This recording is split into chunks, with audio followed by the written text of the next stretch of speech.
हमें जी जॉइन किया है मेजर गौरव आर्या ने। बहुत शुक्रिया सर कि आज आपने जॉइन किया।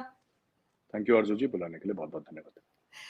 और आज हम आपसे ज़रा समझना चाहेंगे कि जैसे पाकिस्तान में बार-बार बात की जाती है कि फ़ौज आ जाती है और फ़ौज हुकूमत पे कब्ज़ा कर लेती है, लेकिन भारत में ऐसा नहीं देखा गया। ये बड़ी अच्छी बात कही है। उसकी क्या वजह है और किस तरह से आपकी, क्योंकि आप खुद आर्मी में रहे हैं, तो आपके ख्याल से आपकी आर्मी जो है वो बाहर कैसे रहती है सियासत से? क्योंकि हमारे यहाँ तो बार-बार हमने यही देखा है कि इंटरफेरेंस होती है और अगर नहीं होती तो फिर जैसे इमरान खान है या इवन शहबाज शरीफ साहब और कई दूसरी पार्टीज़ के लोग खुद बुलाते हैं कि जी न्यूट्रल ना रहिए और आइए हमें बचाइए। आपको क्या लगता है कि अगर पाकिस्तान में इस तरह से बार-बार फ़ौज ना आई होती तो क्या बेहतर होता, या ये कि जो पॉलिटिशियन है वो मुल्क नहीं सँभाल पाते बल्कि फ़ौज को ही सँभालना पड़ता है? आरजू जी, बहुत जो आपने सवाल पूछा ना, बहुत पेचीदा किस्म का सवाल है। इसका कोई स्ट्रेट आंसर है नहीं। मेरे पास भी नहीं, किसी के पास भी नहीं। बट हम लोग सिर्फ गेस कर सकते हैं। एक अपने लेवल के हिसाब से एक एनालिसिस कर सकते हैं आरजू जी। एनालिसिस ऐसा है कि 2-3 बातें हैं इसमें मेरे मेरे नज़दीक, मेरे हिसाब से। पहली चीज़ तो ये है ना कि पाकिस्तान में कभी एक बड़ी स्ट्रॉन्ग पॉलिटिकल लीडरशिप रही नहीं पाकिस्तान में। अ, जिन्ना साहब की डेथ के बाद अ, कोई ऐसा लीडर रहा नहीं जिसके पीछे पूरी कौम खड़ी हो जाती और जिसके पीछे कौम ये कहती कि हम, आप जहाँ रास्ता दिखाएँगे हम चलेंगे वहाँ पे। ना किसी की ऐसी क्रेडिबिलिटी थी। तो फिर अयूब खान साहब आ गए और ये सब लोग आ गए, आपके जनरल्स जितने भी हैं, वो आ गए। एक वैक्यूम था, एक वैक्यूम था। दूसरा एक आंसर इसका ये भी है, पॉइंट नंबर 2 जो मैं देना चाहता हूँ, वो बड़ा अनपॉपुलर आंसर होगा और लोगों को शायद पसंद ना आए।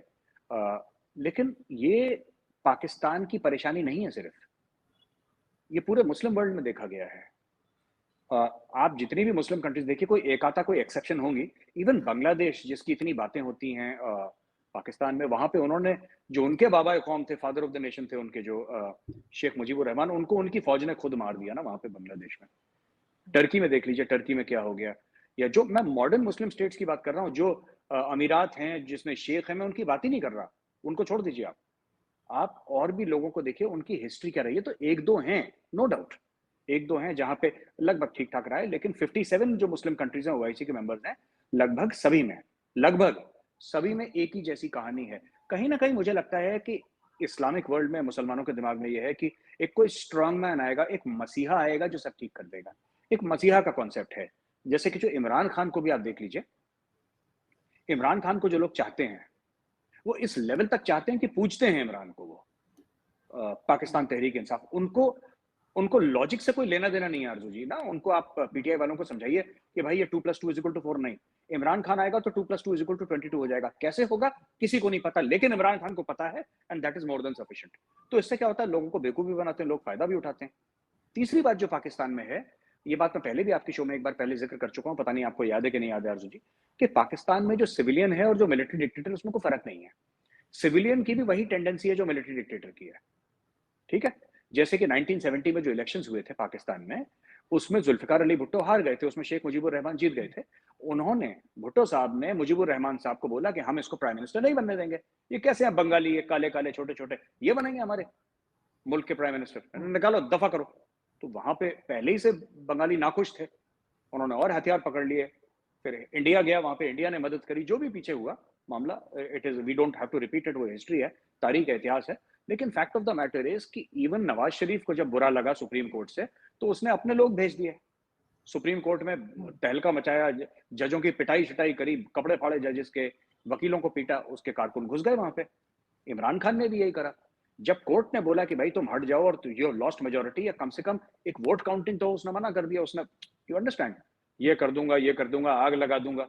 तो ये ये एक माइंडसेट है। पाकिस्तानियों को अक्सर ये गलतफहमी है कि हमारे मुल्क को इसलिए तबाह हुआ हमारा मुल्क क्योंकि हमारे मुल्क में वर्दी वाले आ गए। ये कई लोग कहते हैं कि वर्दी वाले आ गए और इंडिया में वर्दी वाले नहीं आए। बात ये नहीं है। पाकिस्तान में वर्दी वालों ने डैमेज करा है, जो बिना वर्दी के थे उन्होंने भी डैमेज करा है, क्योंकि माइंडसेट दोनों का एक था। वर्दी वालों ने टैंक चला दिए सड़क में, इमरान खान के फॉलोअर ने पेड़ जला दिए। इमरान खान के फॉलोअर्स ने पेड़ जला दिए। दिमाग दोनों का एक है। इमरान खान के पास अगर टैंक होते तो वो भी टैंक चढ़ा देता लोगों पे। It's very simple. तो एक ये माइंडसेट की प्रॉब्लम है आरजू जी। इंस्टीट्यूशंस पर भरोसा ना करना। एक मसीहा आएगा जो एक हाथ हिलाएगा और बारिश होना शुरू हो जाएगी और फसलें अच्छी हो जाएंगी। एक मसीहा आएगा जो सब ठीक कर देगा। इंडिया में ऐसा नहीं है। इंडिया में कहते हैं हाँ स्ट्रॉन्ग लीडरशिप रिक्वायर्ड है, लेकिन मसीहा शसीहा का कोई कॉन्सेप्ट नहीं है यहाँ पे। लोग पूछते हैं कि साहब आपने वादा करा था, आपने करा क्या इसका, हुआ क्या इस चीज का, हमारे इंस्टीट्यूशंस कितने स्ट्रॉन्ग हैं। आज लोग कहते हैं कि सर मोदी जी की इतनी इज्जत क्यों है? मोदी जी की इतनी इज्जत है क्योंकि 130 करोड़ लोग पीछे खड़े हैं उनके। दुनिया में मोदी जी जाते हैं, सब लोग हाथों हाथ लेते हैं, क्यों? पॉलिटिकल स्टेबिलिटी है, इकोनॉमिक स्टेबिलिटी है कंट्री में। Modi ji does not go as Shri Narendra Modi ji alone.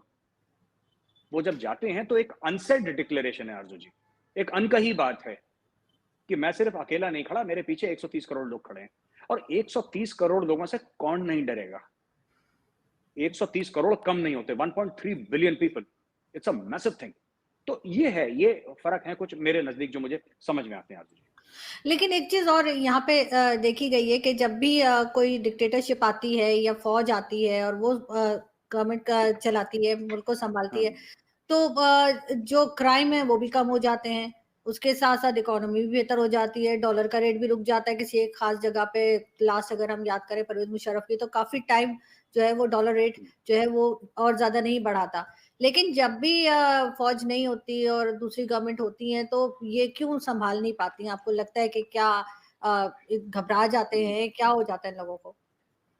आरजू जी ऐसी बात नहीं है, जब भी फौज आती है तब डॉलर भी आते हैं पाकिस्तान में, एक बात ध्यान रखिएगा। इमरान खान 10 गालियां दे दे अमेरिका को, ठीक है, कोई 10 गालियां दे दे, शहबाज गिल 10 गालियां दे दे, फवाद चौधरी 10 गालियां दे दे अमेरिका को, अमेरिका ने ये करा है, डोनाल्ड लू ने ये करा है, ये चोरी करी है, इंपोर्टेड सरकार, इंपोर्टेड हुकूमत, ये पूरी चीज वो कह सकते हैं, उनका हक है कहने का।